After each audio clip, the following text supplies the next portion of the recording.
Go. Go. Okay. Good evening. It is the podcast of Grit, grown here by Character Matters. And we have tonight from Chambersburg, Pennsylvania, Jim Davison. Hello. Hello, Mr. Jim. And then we've got behind the microphones where you cannot see is Gordon and Jess. They are our producers. So say hi, Gordon and Jess. Hi. Hi, Gordon and Jess. Okay, and I am David Mayer. And I'm here in Annapolis, Maryland, You're taking us? live from good old Annapolis. Anyway, over the last couple of weeks, we've been talking about character and what character means, how character is developed, whether character is essential to our life today, or whether things just sort of go along and whatever. And so tonight, one of the essential elements of character is forgiveness. And so we wanted to explore forgiveness as a topic and see how character and forgiveness play together. And hopefully nobody is throwing any sand in the sandbox, but we're gonna try. So before we get into that, I want to go around and check in with everybody, see how they're doing. Our buddy Rob Benson is not in tonight. He had some dental surgery, and they say he's a little wacky, but I don't know that for sure, but that's what he said. He said he's on drugs and he's not allowed to drive. Well, he would have fit in just right. That's what I thought, I thought he could call in and we could hear him say, well, character matters, but I don't know about that. So, Jim, do you have any grit growing or joyful Yes, I do. celebration? I have an experience, and this was recent. We have a rural delivery for our mail, So we have 3 mailboxes just outside my house on this very busy road. And the mail lady comes along and pulls over and takes out mail that goes out and puts in mail that comes in. And she's very reliable and very nice. And the other day, someone came and rear-ended her right at the mailboxes and knocked the van and caved the doors in the van and knocked out the tail light, and she got hurt with the seatbelt hitting her, and the mailboxes were trashed. Well, I got here on the scene, and the cops were here, and they were getting licenses and finding out who did what.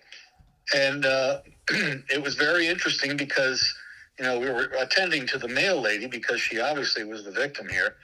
And my daughter was walking by the state police, and she was listening to what the driver of the truck who hit the mail lady said. And the driver of the truck, and I believe his daughter too, were trying to blame the mail lady. And the police just said, I report what I see, and brushed them off.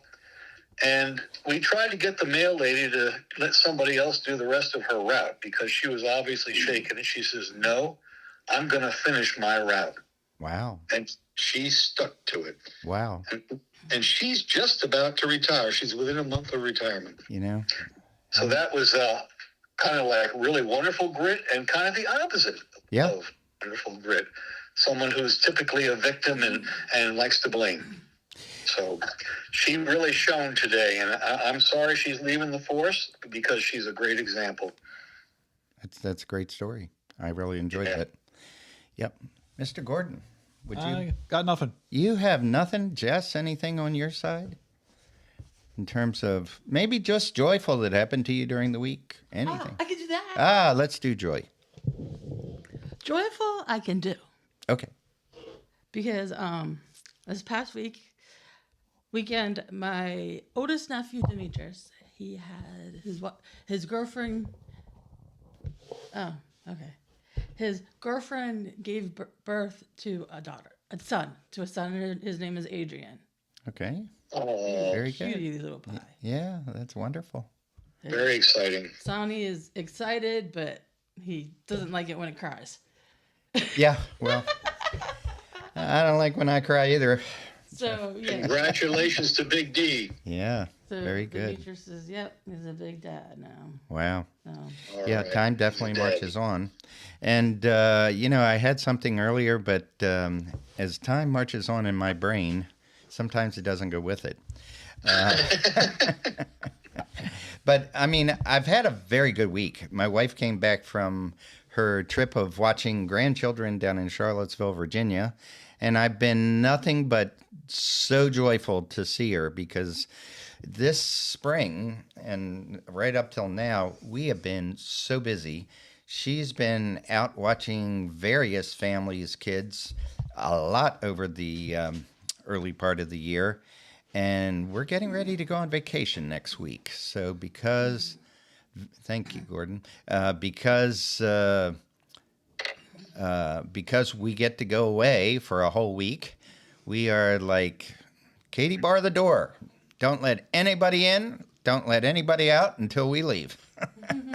We just want to go and have a great time. So I'm excited about that. And I will miss you guys for really at least 1 week. The second week, I think I'll be able to call in. I'll be on a business trip up in Connecticut. So, and then we're hoping to have Rob back next week. And Good. yep. Hopefully he won't have a toothless smile, but whatever he's got, we're going to be glad to have him. That's right. Yeah. So, on the topic of forgiveness, is forgiveness an important character trait?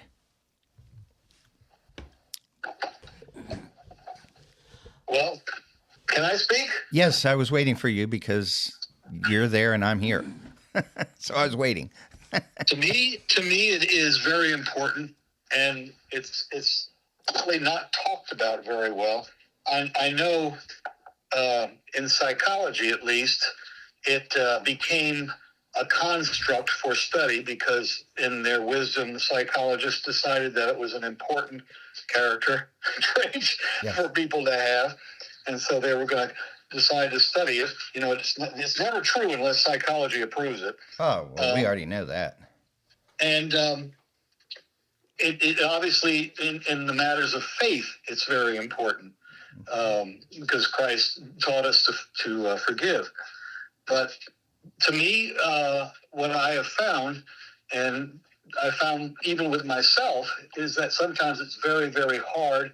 And even though we say we want to forgive, or we try very hard to forgive or pray to forgive, it doesn't always work. Yeah. It doesn't always work in reality, even though it's a very important thing to have. So in other words, I just want to clarify if I can understand what you're saying. So somebody does something to you and you know you want to forgive them and you should forgive them, but you've got this, I don't mean rage in such a negative way, but you've got these feelings that are running through your body that don't square up with your spiritual. Yes, I was glad you made that segue. Quite so. And I think sometimes we have a conflict between love and trust that we hope to be able to develop when we forgive somebody. Conflict between that and hate and fear. And in the hate and fear column, I would include vengeance, resentment, all kinds of self-destructive things that keep our attention and keep our cortisol levels high and keep us eyeballing the enemy, even though we're trying to forgive them. Right. So it's very destructive to all of us. And forgiveness it's not only important for us, but it's very important for the perpetrators. We have to model what that is. Otherwise, we're going to inadvertently offend each other to death. And I think we're seeing a lot of that in our society today. Yeah, I think in our political realm, we're definitely seeing that, where everybody seems to be casting aspersions, maybe we can be polite about it, on what the other people are thinking and doing, even though they haven't talked to that person. They don't truly know what is in their mind, but they're sure making up a good tale about what's in their mind. Yeah, and that's a power thrust. It really is. Yes. That's a rotten thing to do, and that's what people do to gain power and attention and money and authority, unfortunately. But I think that destroys us. It destroys our society. It's not a good-natured debate. It doesn't really clarify issues at all. It doesn't make people informed as to what they want to know. It's just like character assassination. And we know how it works in families, how destructive it is, and certainly in politics, like you said, Dave. Yeah. But we find it in all kinds of places where people need to trust and forgive. Oh, yeah. Because and even love again. People even come into churches and they need help, and they want the pastor to be a certain way, and they do some testing of the pastor to see, well, can you help me with this? Yes. And if it doesn't come out just right, sometimes they don't forgive the pastor. That's the truth. That's the truth. And it's harsh. It's very harsh. But doesn't society try to tell us that we need to look inside ourselves to forgive everybody? And yet when we're looking inside ourselves and yet we are the screw ups in a relationship, and things get so broken that people stop talking to each other. People stop seeing each other. And they don't participate, interacting with family and friends, and they cancel each other, right? Yeah. Well, I have a personal belief about that. I don't know if you want to hear it at this point or later. I do, because, you're on a podcast and we want to hear your opinion. Mine comes down to the division of principalities, the warfare between good and evil, if you will. And I believe there is good and evil. And I think attitudes, beliefs, and actions that divide people, either intentionally or even unintentionally, are acts of evil. I honestly do. Whereas actions and thoughts and beliefs that bring people together in some way, at least try, are certainly acts of the Lord and something that we've been asked to do. And I think it's a good indicator of where we stand.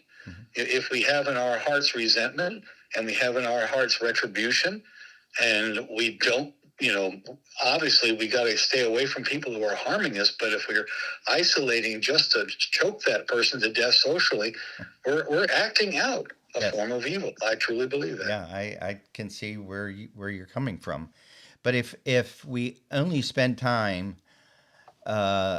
looking inward and looking for the answer within us, and not reaching out to one another to figure out how we really reconcile relationships and heal what is broken, then who is God at that point? Right. Because it's a bottomless pit, and we can't do it all. Right. I don't think. I think we have to turn it to God and trust that He's going to help us. Yes. And in our brochure, I meant to bring a copy of the brochure to show it to our audience, but we have the picture of a man chiseling himself out of stone as a symbol of what character mattering is. And so in that chiseling really kind of represents the world around, helping you polish off those rough edges, and helps you see that there's more work that needs to be done in this aspect of your life. And that doesn't have to be a negative thing. It can be very positive if we're all coming from a place of love and joy.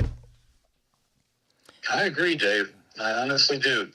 And if we are coming from that place of love and joy, it's a great deal easier to understand where others are coming from.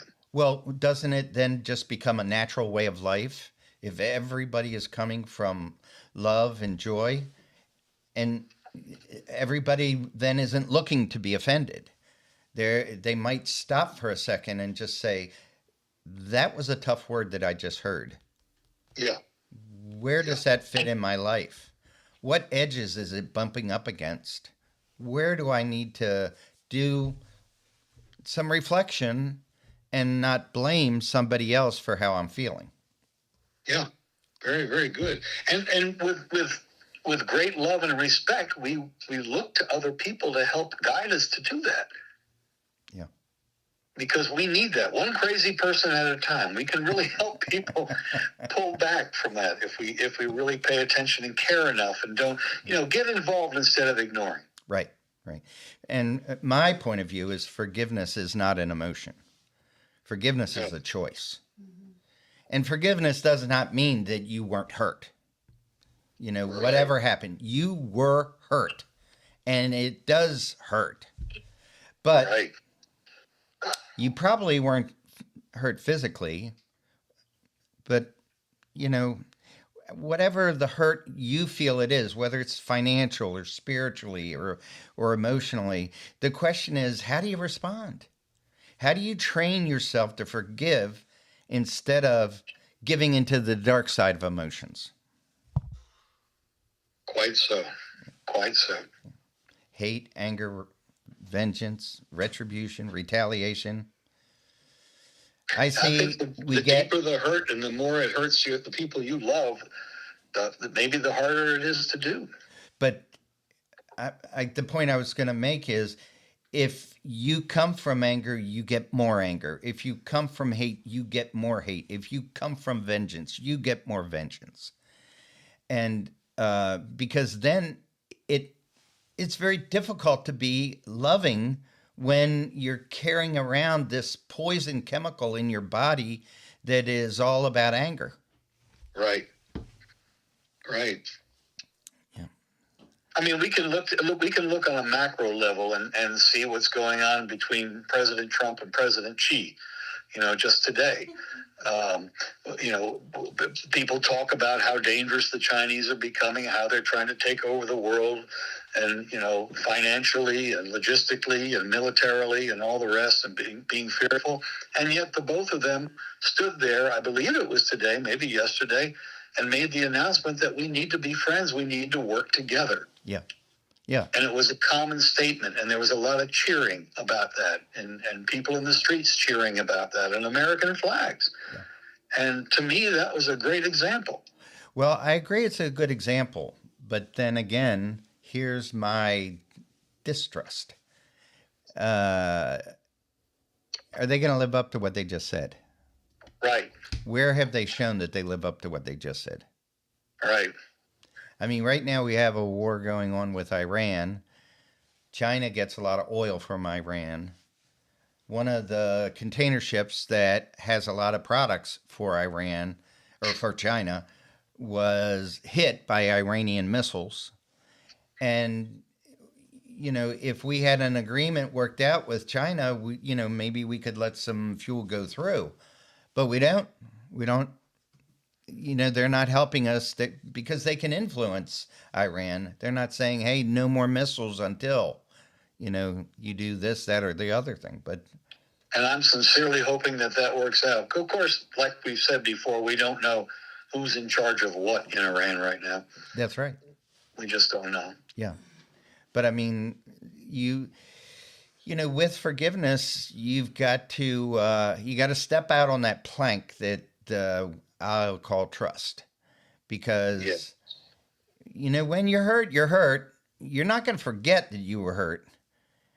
But when you choose to experience whatever those hurtful emotions are, then you can move past it.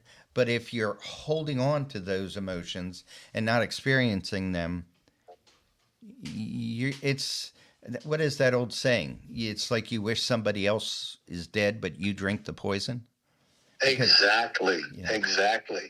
And if we don't try to trust, we're going to live in fear and hate. Exactly. And I think moving that needle over to the trust side, even in an exploratory fashion, moves the needle toward what you were talking about: mutual respect and love. Yeah. I was thinking about a woman that was in the hospital with COVID, and she was not in good shape. And the doctors at that time were not willing to let her try any of the medicines that we heard, kind of all over the place that might work. Ivermectin being one of them. Yes. And the nurse quietly said to the patient, "I can get you some ivermectin if you want to try it." And the patient was like, "Yeah, I want to try it." Well, when her daughter heard about it, her daughter is like, "You're going to take an experimental drug. You don't know what kind of effect it's going to have on your body. And that lady is irresponsible. I shall report her to the medical board," and blah, blah, blah, blah, blah. And so what was really at play there? The woman who was sick is like, "I'll try anything." The woman that was her daughter was like, "We got to rely on the medical professionals who have experience. We need to trust them." And the woman laying in the bed is, "My choice is lay here and die or try something else." And so she took it. And 2 days later, she's like feeling a lot better. And another day, she gets released from the hospital. But she has breathing issues. And, it took a long time for her to recover. And I'm not even sure today she's 100% recovered. But I know that the daughter was concerned in love for her mother. I know this about them because I know both of them well. And, and she's like, it's like when you want to shake somebody and say, "Don't you see what you're doing? Don't you see?" And when I'm hearing both sides tell me the story from their point of view, I'm thinking to myself, mercy on these people who, they both love each other. I know that 100%, but we needed mercy for the patient because they felt they were dying. We need mercy for the nurse because the nurse, she was like, "I've heard these other medicines work. I know that we are not allowed to prescribe it. I have a connection where I can get some. Would you be interested in trying it?" She didn't force it on her at all. And, and then mercy for her daughter, who is so worried how things are progressing that she just thinks there's nothing but reckless endangerment is happening to her mother's life. Yeah. So it's just, they all were desperate to seek answers and truth. And, the daughter was talking to me on the telephone. I was like doing everything I could to like hold her hand in reassurance. Good. And I don't know. I think maybe we need to look at, in that kind of situation, why is mercy important instead of just commiseration? Because I could have just commiserated with her and said, "Oh yeah, oh yeah, oh yeah." But I wanted her to see the possibility, see the mother's point of view, see the nurse's point of view, where her oath is to do good. Right. And I think Well, that go ahead. she showed a lot of character. I'll tell you that. Well, I think she did. Yes. Yeah. But I think that mercy, if everybody came from understanding the other person's point of view, that they break that cycle of vengeance and retribution and rejection. It allows a fresh start. And mercy demands forgiveness of others, I think. I agree, Dave. I agree completely. And I wish I'd been better at it all my life. And I do too, because I'm actually going through something like that right now with the death of my brother. He was failing with dementia, and the sisters thought they knew better than the brothers how to take care of him. And they put him in a apartment with a caretaker, and he knew the caretaker because the caretaker between jobs would stay at my sister's house, and he never liked the caretaker. When he had all his faculties, he didn't like her. Oh, dear. And so my sister was like, "Well, he won't know the difference." Well, he wasn't daft. He just was forgetting things, but yes. Yeah, it wasn't like he forgot the emotions that he had. And Right. and I was like, I'm not gonna sanction what you're doing. You're doing it outside of what the family making a choice. Well, anyway, not even 3 months in, he hauls off and hits the lady because he felt that she was emotionally abusing him. Oh dear. Yeah, because he didn't want to take a shower, so she would make up a ditty about he's stinky and he's this and he's dirty and and you hear that a few times. You're like, I can't take it. So he popped her. And so all of a sudden the sisters are calling me saying, you take care of him now. You do it. And I said, okay. And so I got him in a care facility, and ultimately he loved it. But the sisters, oh my God, they just think I'm the worst guy in the world because they questioned and tried to get somebody who wasn't competent to sign a new power of attorney and get rid of me. Oh dear, Dave, that hurts. Yeah. So I just said, I just want to ask a judge which power of attorney is good. That's all I do. I just want to ask. Well, they thought I was suing them. And I wasn't suing them. I was asking for an opinion. So anyway, one of them didn't come to the funeral. The other one came, but she wasn't happy with me. So that's life. And so that can burn on for a long time. I know, but so it dashed your expectations, and it's a severe loss to you. Well, it's like I lost 3 instead of just 1, Yeah. And so the question is, okay, mercy. I was just crying out about mercy. Everybody needs love and compassion. And how do we show it? And, this is a situation. How do you show it? Yeah. Oh, Oh, go ahead. You want to Yeah. participate? I was trying. Please do.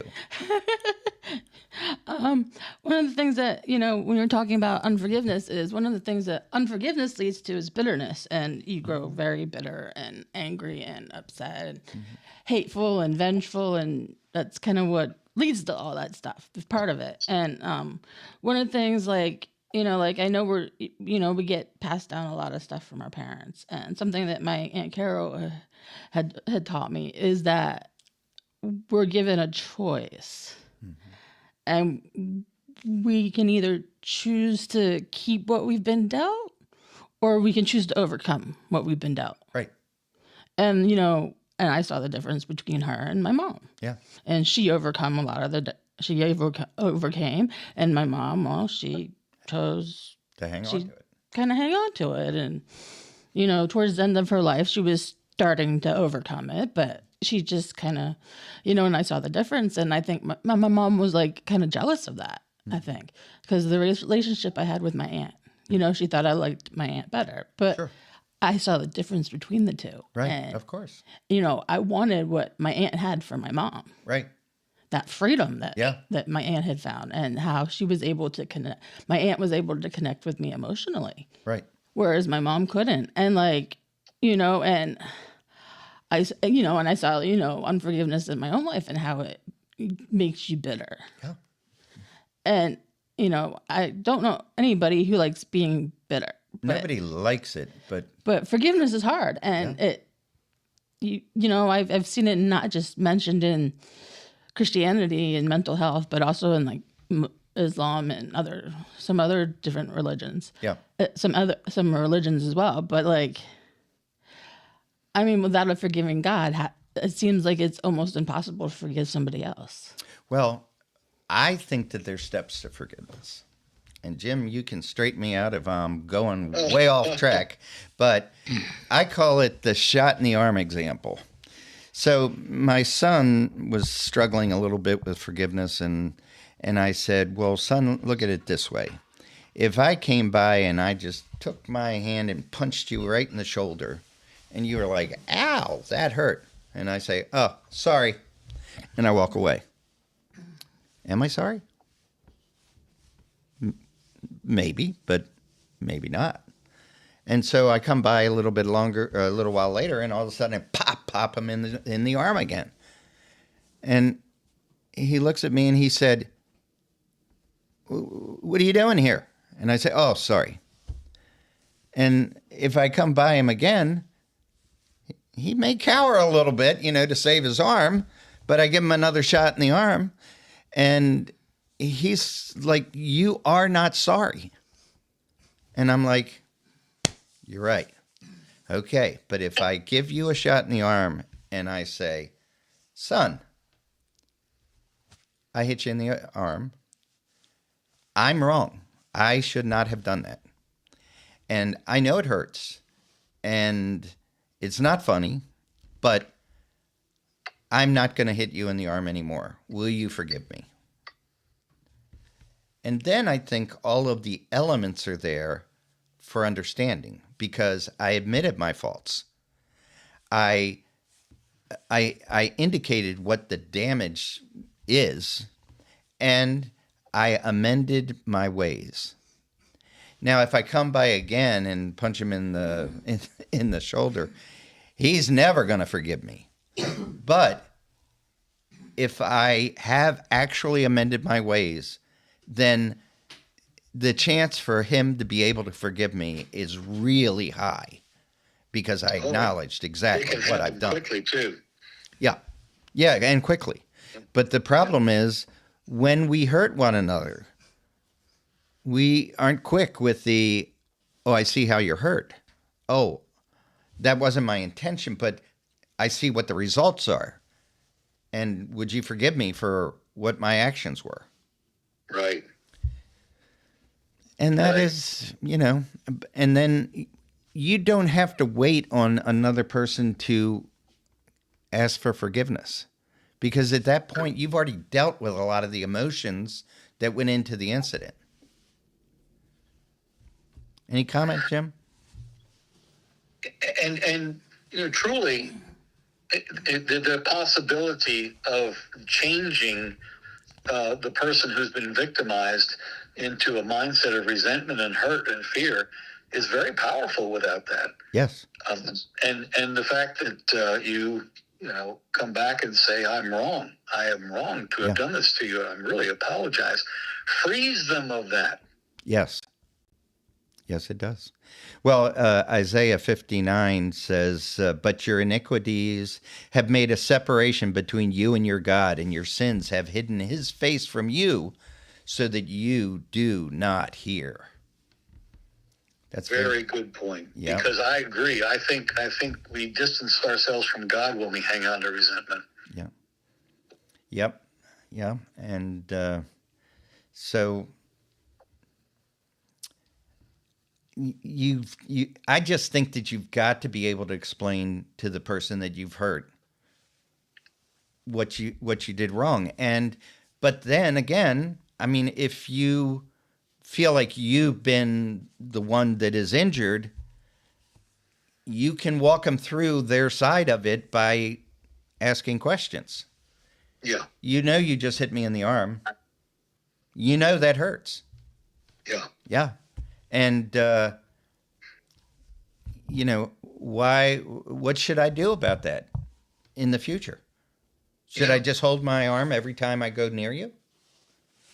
But I have an experience to relate if it's okay. Yeah, please. When I was much, much younger, we used to be in New Jersey at my grandmother's place, and there were kids that I kind of grew up with in the summertime. And one of them was an odd-looking guy, and very nice, but very odd-looking. And the kids around him would taunt him and call him Dead Bird, because it in a way he did look like a dead bird, but it wasn't funny. And I remember seeing him the beginning of one summer in a